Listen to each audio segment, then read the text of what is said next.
Matter podcast. My name is John Harris. We're going to talk today about virtue signaling as promised. The term has a short history, but the concept itself goes back a long ways, and there's nothing new under the sun, so that shouldn't surprise us.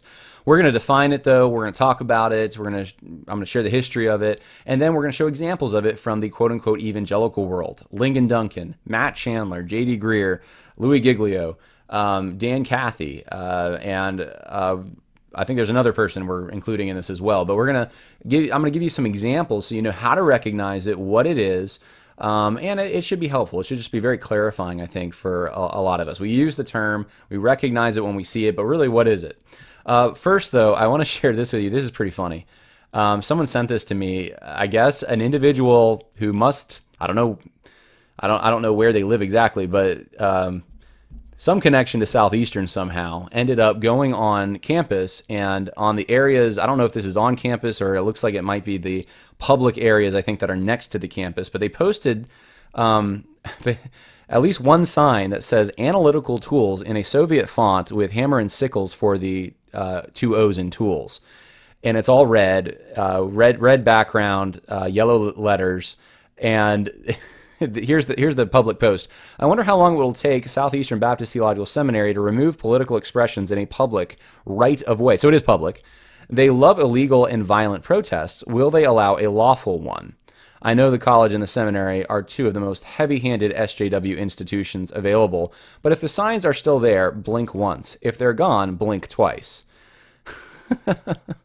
So this is actually very shrewd, and because if they remove these signs that are on public property, they're just near their school, then it shows maybe they aren't actually for protest. They don't believe that that's a good thing.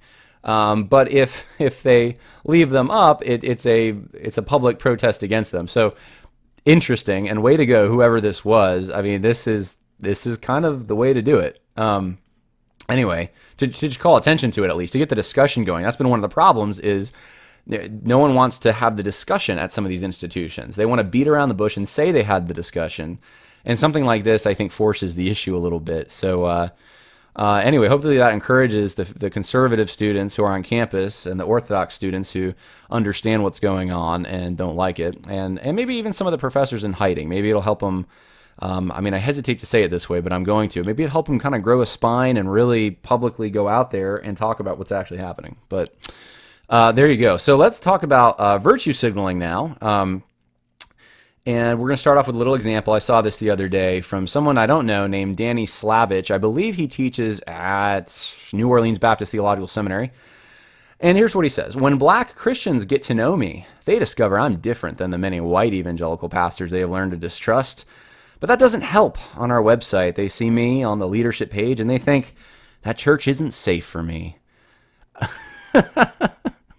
I just, the fact that anyone thought this was a good idea to post, I don't know what to say.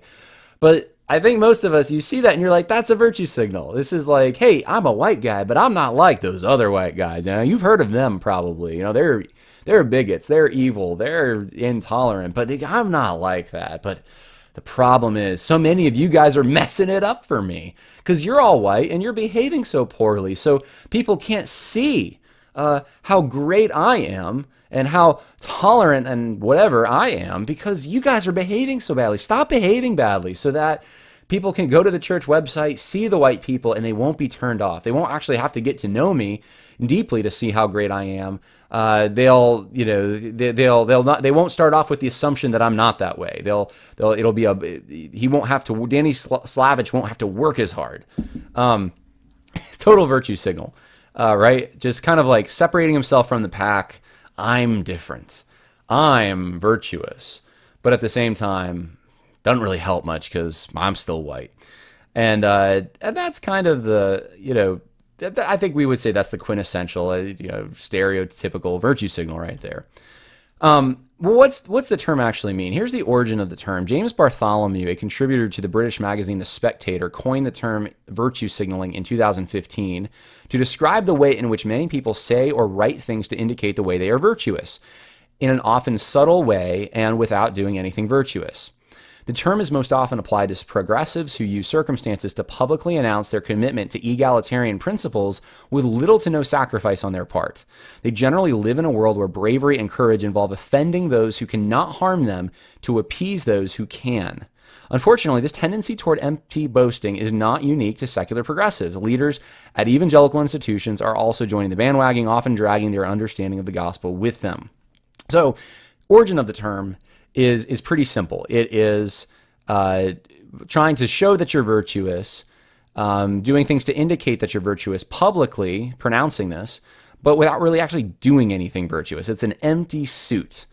And it's signaling to the powers at be, it's not speaking, speaking truth to power, so brave. It's not doing that. It's showing the powers that be in the narrative that's popular that you're a part of that too. So here's some examples. One of the big examples I thought was this situation many of you probably know about with Louis Giglio, Dan Cathy, CEO of Chick-Fil-A, and Lecrae, the rapper, last year. It was right after the Rayshard Brooks shooting in Atlanta, where he was, some of you remember, I think it was at a Wendy's, and he had failed the sobriety test. They were going to arrest him, and he grabbed one of the tasers from the police, tried to use it on the police officer. The police officer shot him, and he died. And this was like 2 days afterwards, something like that. And Louis Giglio has guests, Dan Cathy and Lecrae, come to his church, and they're going to have this night where they talk about racial justice, etc. And what happens is that Cathy and Giglio lament all this legalized oppression and racial discrimination and racial disparities, and they propose vague solutions such as rebuilding the system, taking responsibility, fighting for African Americans, listening to black voices, never getting concrete though. And their greatest demand was for white people to feel the pain of black people. That was the whole point. Right? That's what makes you virtuous. Did you empathize? Do you feel the pain? Not did you go feed someone, not did you do something, but do you feel a certain way? If you feel a certain way, then that's what's needed. And Cathy declared, this is what he said, it has to hurt us, and there's got to be an emotional response. Giglio agreed, stating, we've got a ways to go to get to the point of empathy. Of course, all of this was sanctioned by Giglio's understanding of the gospel. Now, what was that? Louis Giglio, who's a pastor, spoken at the Passion Conference, as associations, I believe, with Desiring God, he said this, and this is June 14th, 2020. He said, in a way really reminiscent of liberation theology, that the gospel was a justice proposition at its core because it involved the murder of a man in broad daylight in the street, suffocating for the weight of our sin. The similarities between Jesus and figures like George Floyd were unmistakable. Pastor Giglio also believed the proper motivation for marching and protest was because the gospel proposition and the justice proposition were woven together from the beginning. The blessing of the cross meant that Christians needed to die to themselves and live for God when it came to racial injustice. This is liberation theology. I mean, if he didn't get it from liberation theologians, he got it from someone who got it from them, I would assume. And this sounds exactly like liberation theology. Different gospel, a gospel that is meant to promote some kind of a political throwing off the bonds of oppression in the here and now. And this was part of the gospel. He smuggles it into the gospel, which is really not good. That's actually false teaching. I'm willing to say that. It's at the very least being very unclear about the gospel, but I think you can see from the clarity of some of the statements, actually, it's not really that unclear. The gospel was a justice proposition at its core. No, it's not. It's a grace proposition. It's a mercy proposition. Justice is the thing that Jesus saved us from. And in broad daylight, on the street, suffering from the weight of our sin, that, comparing Jesus to George Floyd or to someone else like Rayshard Brooks, I mean, it should be offensive to Christians that Louis Giglio even went there, but he did. And then, of course, and I just want to say, based on the virtue signal, language we're talking about, this is a way to make social justice virtuous. Doing what we're doing is part of the gospel. It's added to the virtue signal. Now, here is Dan Cathy, CEO of Chick-Fil-A, and here's some pictures of him. He goes up to Lecrae, he shines his shoes, and then he gives him a hug. And he's not really shining his shoes because I don't think Lecrae's shoes can be shined. He has a little brush there, though, and he's pretending to. And this is what happens. It's meant to signify the reality that Cathy arose, that Cathy gets it, right? He said we need to feel the pain, and this is Cathy's way of saying, I feel it. He knelt down, he proceeded to shine his shoes, and he said he wanted to contribute personal action. So this is the way to do it, right? Instead of just talking about it, we're going to contribute action. Well, like, big deal. What kind of action is, I mean, it's symbolic. It's not actually doing anything. And Lecrae says, Lecrae actually calls him on it. He says, hey, how about some stock in Chick-fil-A? He doesn't buy this empty suit gesture. And then Cathy, then Lecrae goes on an interview the next day with I guess it was, I forget what organization it was. It was a rapper, or, hip hop interview of some kind, news outlet. And he called them out. He said, like, Giglio and Cathy were virtue signaling. And he thought apologies and attempts to appear multicultural were inadequate in dismantling white supremacy. Their emotional expressions may have gained them respect with some viewers at the time, when most, let's face it, leaders were universally condemning alleged racism and distancing themselves from social groups in which racism was thought to be acceptable. I mean, everyone was doing it, right? Everyone. So, I mean, maybe they gained some points with those people, but literally doing what everyone else in the world's doing. However, Lecrae wanted policies and programs aimed at eradicating disparities, not activities which only accomplish making people feel like they accomplished something. And Lecrae made good on that the next year, because he campaigned with John Ossoff and I forget who the other guy was, the liberation theologian guy, Warnock. So Lecrae went, and that's what Lecrae thinks, that social justice and that's not virtue signaling. That's what they're supposed to do. These horrible pro-abortion, pro-homosexual, pro-everything opposed to Christianity politicians are the ones you need to elect if you really want justice. But I digress. Here's the deal with virtue signaling. Virtue signaling is attractive because at a very minimal cost, it allows one to justify themselves while disassociating from the sin of others. That's why they do it. Jesus described the Pharisees in a similar way as those who justify themselves in the sight of men. But he also warned that what is highly esteemed among men is detestable in the sight of God. Though the Pharisees appeared righteous, they were full of hypocrisy and lawlessness and not able, based on their righteousness, to enter the kingdom of heaven. Though they paid lip service to God's law, they lacked a sense of proportion toward what they chose to obey and what they chose to ignore. And in vivid imagery, Jesus declared, "You blind guides who strain out a gnat and swallow a camel." Today, many social justice leaders try to appear righteous by announcing their commitment to egalitarian values during news cycles which target alleged bigotry, while simultaneously ignoring, downplaying, or nuancing greater evils perpetuated by political progressives. And that's exactly what Lecrae did. Campaigning for these pro-abortion Democrats, but just kind of focusing so much on this incident at the Burger King that he thought that was such an injustice, it outweighed the murder of children on a daily basis. The way many evangelicals influenced by social justice reacted to the civil unrest precipitated by the narrative accompanying George Floyd's death is illustrative. And here's a few other ways that other examples of that. J.D. Greear, president of the Southern Baptist Convention, announced his intention to retire the Brodus gavel used to preside over convention meetings since 1872 because it was named after a Southern Baptist who owned slaves. In Greer's mind, retiring the gavel was part of keeping the gospel above all. Again, look, tying the gospel to this somehow. However, when asked how Christians should react to the protests, including the looting and violence and rioting, his answer was to rush to empathy instead of a solution. So look at the proportion here. The proportion is, we got to get rid of this gavel. It's causing so much hurt. But hey, when it comes to actual violence happening in real time, just empathize. Again, that's the virtue signal. It's just empathy. It's just emotion. There's really nothing to it. Lincoln Duncan, the chancellor of Reformed Theological Seminary, passionately campaigned to replace the Mississippi state flag because of its Confederate imagery. When asked what motivated him, he insinuated the flag was part of a huge lost gospel opportunity tied to Jim Crow, lynching, and opposition to civil rights, even though its original intent was memorializing the valor and courage of brave men. However, when publicly addressing the riots and protests, he expanded culpability to include the entire nation and focused instead on the staggering magnitude of injustice against African Americans. Again, look at the proportion. This symbol needs to go. This gavel needs to go. These things are the problems. These things, these are cheap sacrifices to make. These are things that don't cost these men really anything. And they look so brave, raging against a piece of cloth, raging against a piece of wood. And yet, when real businesses and lives are destroyed, they can't actually call attention to them. They can't actually focus on the real evil in front of them. That's exactly what the Pharisees did, as far as having a busted, broken sense of proportion.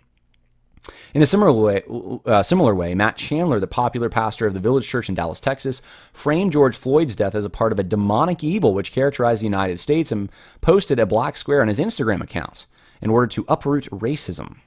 Chandler asked his followers to reject a truncated understanding of the gospel which failed to expose injustice. Notice all three of these men tying what they're doing to the gospel. Well, we got to change our understanding of America. We got to change our understanding of this country. It doesn't cost him anything to say that. And it's part of the gospel now. Look how good I am. I'm forwarding the gospel somehow by doing this. However, when addressing the violent riots, Chandler scolded those who pointed out the flaws in the current movement while abandoning the church's responsibility to protest against injustice. Pouring cold water, people. Pouring cold water on those who would criticize the riots. Does anyone see the hypocrisy here? Now, let's notch it up a level here. All three leaders cooperated with the same inconsistent narrative the Black Lives Matter movement promoted. The highly publicized altercations between police and black individuals in 2020 were the result of systemic racism stretching back to the early years of the United States.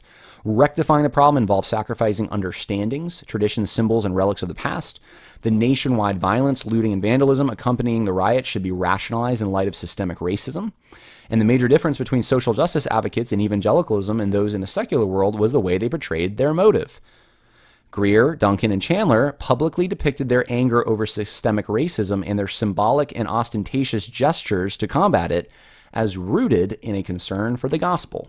Yet in comparison, they minimized anger over the resulting murder, theft, and property destruction by not publicly condemning the riots in the same terms or connecting opposition to them with the gospel. Not surprisingly, all three managed to condemn the Trump supporters protesting for election integrity who illegally entered the National Capitol building on the 6th. Some protests were more important to condemn than others, and that's absolutely true. They condemned, all three of them, posted publicly about and condemned basically what happened on the 6th. But they had a problem doing that with what raged all summer. Hypocrites, blind guides, swallowing camels, or I should say, swallowing camels, and straining at gnats. That's what these people are. That's who they are. And that's what a virtue signal essentially is. It is portraying yourself to be virtuous publicly, trying to get people to think of yourself in one way. And it's all about image. It's all about fashion. It's all about optics. But there's really nothing behind it. And it's building yourself up as much as you possibly can. I'll tell you, the people who aren't publicly broadcasting it, but are actually going into these neighborhoods where things are rough and crime is high, and they're spending time with the children there, and they're trying to see if they can actually bring food to meet personal needs, and they're sharing the gospel especially. Those are the kinds of people who don't broadcast it, and that's what they do that we should be... that actually have maybe some real virtue. What does James say that true religion is? Visiting orphans and widows in their distress, keeping oneself unstained from the world. These guys are stained with the world. They have the world's truth. They're not even talking about bringing the gospel and salvation to these places. They're talking about some systemic thing that needs to happen. They're echoing the same thing that Black Lives Matter is saying. And it's pathetic and it's wrong. And I would encourage anyone listening to this, if you've supported or are supporting any of these ministries, please stop or hold them accountable. I mean, I would just stop, to be honest with you. I mean, they've shown already that they do not have the sense of proportion or judgment to be able to do what they're doing. But at the very least, hold them accountable. Send them emails. Just call them on the phone. Why do you have this busted moral compass on this? So I hope that was helpful for you in understanding virtue signaling and how it manifests itself, and maybe even some of the leaders that you weren't aware of. God bless, and until next time.